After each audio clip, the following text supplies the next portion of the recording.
Break के बाद एक बार फिर आप सभी का न्यूज नाइट में स्वागत है और हम चर्चा करेंगे। आज हमारी विशेष चर्चा का विषय होगा प्रधानमंत्री नरेंद्र मोदी की घाना और त्रिनिदाद और टोबैगो की यात्रा, और यही आज हमारा विशेष चर्चा का विषय है। नया विश्वास, पीएम की बहुपक्षीय विदेश नीति।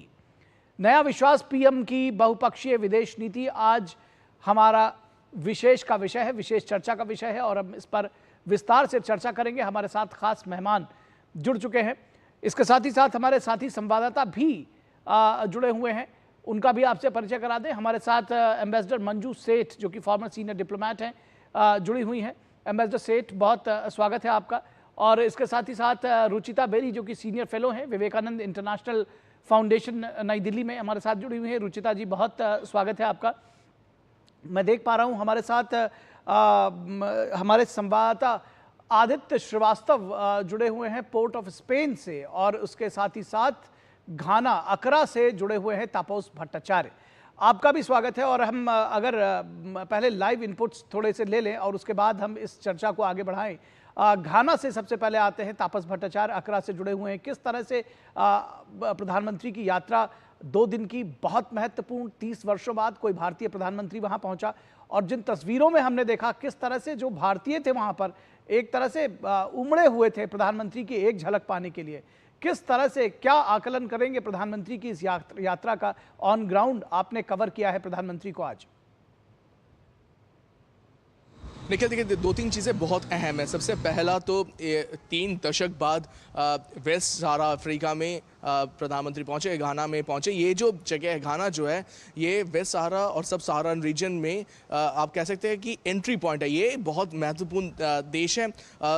इसके साथ नेचुरल रिसोर्सेज के साथ भारत एक अपना जो बात कर रहा है कि किस तरीके से जो रेयर अर्थ मटेरियल उनको मिल सकता है, वो एक अलग बात है। लेकिन उसके साथ साथ घाना के साथ भारत के रिश्ते, घाना ने जब इंडिपेंडेंस लिया 1950 के बाद, उससे पहले से हैं। तो आप समझ सकते हैं कि एक देश के साथ 7 दशकों के साथ एक जो सिलसिला है, एक जो मैत्री है, उसको एक और लेवल पे लेके गए प्रधानमंत्री नरेंद्र मोदी। स्ट्रैटेजिक लेवल पे, कॉम्प्रिहेंसिव लेवल, उन्होंने कहा कि हम ये दोनों देशों की दोस्ती को लेके गए।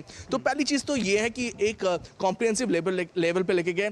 दूसरी चीज अहम है कि जो यहाँ के लोग हैं उनमें एक अलग जोश जुनून था प्रधानमंत्री को देखने के लिए। मैं आपको कहूँ पार्लियामेंट में भी जो गैलरी है ऊपर जहाँ पे लोग आते हैं, वहां तक भी भारतीय मूल के लोग पहुंचे थे कि प्रधानमंत्री को सुन सकते, प्रधानमंत्री को एक बार देख पाए। और जहाँ पे वो रह रहे थे वहां पे हजारों की संख्या में लोग पहुंचे हुए थे। तो एक जुनून, जोश है। और वो बार बार ये कहते हैं कि जो काम प्रधानमंत्री ने भारत में किया वो काम यहाँ पे कर पाए तो घाना की तस्वीर बदल जाएगी। और यही बात मैं निखिल आपको बताऊं कि घाना के खुद के लोग और उनके खुद के पार्लियामेंट्रियन, मैं उनसे जब बात किया, जब पार्लियामेंट में प्रधानमंत्री ने अपना भाषण दिया, उसके बाद मैंने उनके बहुत सारे एमपी से बात की।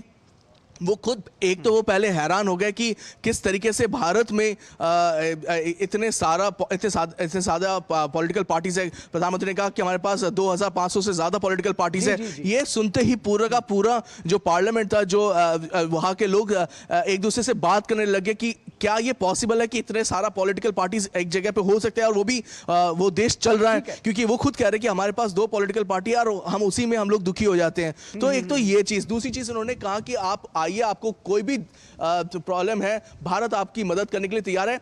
वो खुद कह रहे हैं पार्लियामेंटेरियंस और घाना के लोग कि भारत जो है हमारा बिग ब्रदर है। ये शब्द उन्होंने हमें कहा है। तो आप समझ सकते हैं कि एक होता है लीडर, एक होता है स्टेटमैन। प्रधानमंत्री नरेंद्र मोदी अब वो लीडर की पोजीशन से ऊपर निकल चुके हैं। अब वो पहुंच चुके हैं स्टेट्समैन की पोजीशन, जहां पे वो सिर्फ देश का नहीं, पूरे विश्व के बारे में सोचते हैं, ग्लोबल साउथ के बारे में सोचते हैं, साउथ कोऑपरेशन के बारे में सोचते हैं। ठीक है तापस, वो जो उत्साह भारतीयों में था वो मुझे आप में भी दिखाई दे रहा है। आप जिस तरह से उत्साहित होकर ये सारी बातें बता रहे हैं, बहुत अच्छा लग रहा है। बहरहाल मैं आदित्य आपके पास आऊँ और तैयारियां जानने की कोशिश करूँ, उससे पहले मैं एम्बेसडर मंजू सेठ के पास आऊँगा। एम्बेसडर सेठ, ये समझना चाहेंगे, अगर हम सीधे तौर पर देखें, घाना की यात्रा समाप्त हुई, टेक अवेज और कितनी महत्वपूर्ण, कैसे इस यात्रा का आकलन करेंगे आप?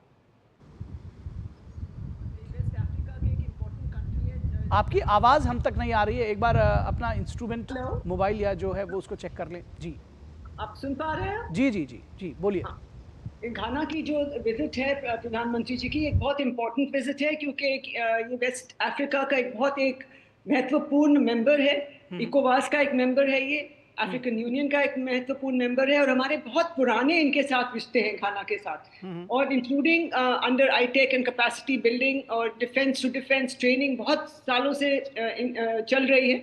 अभी भी उसको और बूस्ट देने का इसमें प्रधानमंत्री के विजिट के दौरान जो 4 MOU हुए हैं साइन, और जो डिफेंस और फार्मास्यूटिकल वैक्सीन्स और कल्चरल टाइज, और साथ में जो कोई भी ट्रेड एंड इन्वेस्टमेंट पे जो बात हुई है, ये बहुत इम्पोर्टेंट बातें हुई हैं, और ये जो MOUs हुए कंक्लूड हुए हैं, ये कंट्रीब्यूट करेंगे इस रिलेशनशिप को और बेहतर और स्ट्रॉन्ग बनाने में।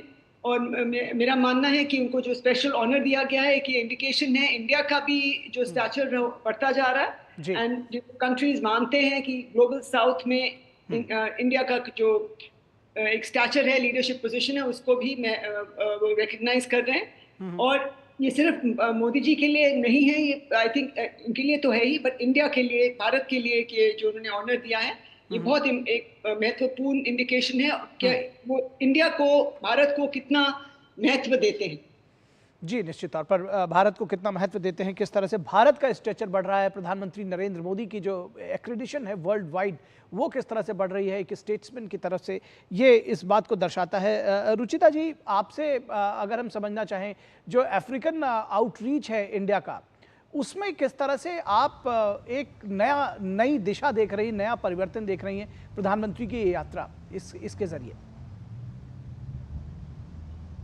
की बात बिल्कुल सही है कि प्रधानमंत्री की घाना जो यात्रा है, वो सिर्फ घाना और भारत के द्विपक्षीय संबंधों को ही नहीं बढ़ा रही है, वो दर्शा रही है भारत की अफ्रीका नीति को। जो प्रधानमंत्री जी जब से पिछले 11 साल से वो कह रहे हैं कि हमारे लिए, हमारे देश के लिए अफ्रीका जो है सर्वोपरि है, अफ्रीका इज द प्रायोरिटी, हमारे जो फॉरेन पॉलिसी है या फिर हमारी जो इकोनॉमिक पॉलिसी है। तो उनकी जो ये घाना यात्रा है, वो इस बात को दर्शा रही है कि हाँ, भारत जो है वो अफ्रीकी देशों से अपना संबंध बढ़ाना चाहता है। आप देखिए, इस साल जो है, पहले प्रधानमंत्री जी मॉरिशस गए और अब घाना में है, पिछले साल वो नाइजीरिया गए थे। तो ये सब जो विजिट्स हैं वो दिखाती हैं कि भारत के लिए जो अफ्रीका महाद्वीप है वो बहुत ही इम्पोर्टेंट है, और उनसे जो संबंध बढ़ाने की जो इच्छा है, वो इस बात से वो उनकी जो अफ्रीकी देश है उनके लिए भी अच्छा है, क्योंकि अफ्रीका को जो है, जो हमारे इनके जो ट्रेडिशनल जो कंट्री थे जो कि सपोर्ट करते थे, जैसे कि अमेरिका है या फिर जो यूरोपियन यूनियन है, वो अब उनकी तरफ से हट रहे हैं। प्रेसिडेंट ट्रम्प ने तो सीधे सीधे कह दिया है कि भाई अब हम आपको जो है असिस्टेंस, डेवलपमेंट असिस्टेंस नहीं दे सकते। तो इन देशों का जो ध्यान है वो भारत की तरफ है, वो चाहते हैं कि भारत जो है अपना उनके साथ, उन देशों के साथ संबंध बढ़ाए। तो ये हमने देखा कि प्रधानमंत्री जी ने जो अपना भाषण दिया पार्लियामेंट में, उन्होंने ये इस बात को दर्शाया है कि भारत जो है वो अफ्रीकी देशों के लिए की बढ़ोतरी के लिए जो है वो पूरी कोशिश में लगा हुआ है। G20 समिट में जो अफ्रीकन यूनियन को मेंबरशिप मिली, परमानेंट मेंबरशिप मिली, वो दर्शाता है कि भारत जो है वो चाहता है कि अफ्रीकी देशों की जो वॉइस है वो पूरे विश्व में पहुंचे। तो और ये भी चाहते हैं कि ग्लोबल साउथ कंट्रीज, जिसमें अफ्रीका के देश जुड़े हुए हैं, वो उनको भी जो है पूरा, जब तक उनको अधिकार नहीं मिलेंगे तब तक जो है विश्व की जो है डेवलपमेंट नहीं हो सकती, उन्होंने ये कहा है। तो इसलिए मेरे हिसाब से ना सिर्फ द्विपक्षीय तौर से जो है हमारे संबंध बढ़े, पूरे अफ्रीका के संबंध जो है वो बढ़ते हुए नजर आ रहे हैं। जी। आदित्य हमारे साथ पोर्ट ऑफ स्पेन से जुड़े हुए हैं। घाना के बाद प्रधानमंत्री नरेंद्र मोदी का जो विदेश दौरे का अगला पड़ाव है वो त्रिनिदाद और टोबैगो से है, तो अफ्रीका से कैरिबियाई देश की तरफ जा रहे हैं। और आदित्य, क्या तैयारियां हैं प्रधानमंत्री नरेंद्र मोदी के आगमन की, किस तरह से आप देख पा रहे हैं, क्या जानकारी देंगे वहां से? निखिल, बिल्कुल अफ्रीका से कैरेबियाई देश के रास्ते में अब प्रधानमंत्री हैं और त्रिनिदाद टोबैगो की तरफ आ रहे हैं। वो देश जहां की करीब 40-42% आबादी जो है वो भारतीय मूल की है। 180 साल पुराना इतिहास है जब भारत के यूपी, बिहार और कुछ राज्यों से जो लोग गिरमिटिया मजदूर जो है वो यहाँ पहुंचे थे और यहाँ आकर अपने संघर्ष से, खून पसीने से, मेहनत से जो है अपना स्थान बनाया, जगह बनाया और इस देश को खड़ा करने में एक बहुत बड़ी मेहनत की है। आज इस देश की सत्ता में जो लोग हैं वो भारत के ही जो गिरमिटिया मजदूर आए थे उनके ही वंशज हैं और वही सत्ता में है, राष्ट्रपति हो चाहे प्रधानमंत्री हो। लेकिन उनका इंतजार भारत के उस प्रधानमंत्री को देखने का है जिसकी चर्चाएं आज पूरी दुनिया में हो रही हैं। वो भारत जो एक नया भारत है, वो भारत जिसने अपनी अर्थव्यवस्था को आज चौथे नंबर पर लाकर खड़ा कर दिया है, जो आज पूरी दुनिया को सहयोग कर रहा है और दुनिया को साथ लेकर चलने की बात कर रहा है, वसुधैव कुटुंबकम की बात करता है। वो देखना चाहते हैं उनके वंशजों ने जो इससे पहले भारत के बारे में बताया था, आजादी के बाद का भारत और अब वर्तमान का जो भारत है वो कितना बदला है और उस देश को बदलने वाले नायक आज इस धरती पर आ रहे हैं और उस नायक को देखने के लिए काफी उत्साहित है लोग। प्रधानमंत्री अभी पहुंचे नहीं है लेकिन जो यहाँ के भारतीय मूल के लोग हैं वो बेहद उत्साहित हैं। वो पिछले 3-4 दिनों से हम देख रहे हैं वो उस पल का इंतजार कर रहे हैं जब प्रधानमंत्री यहाँ आए, वो उनको देखें अपनी आंखों से, उनसे हाथ मिलाएं।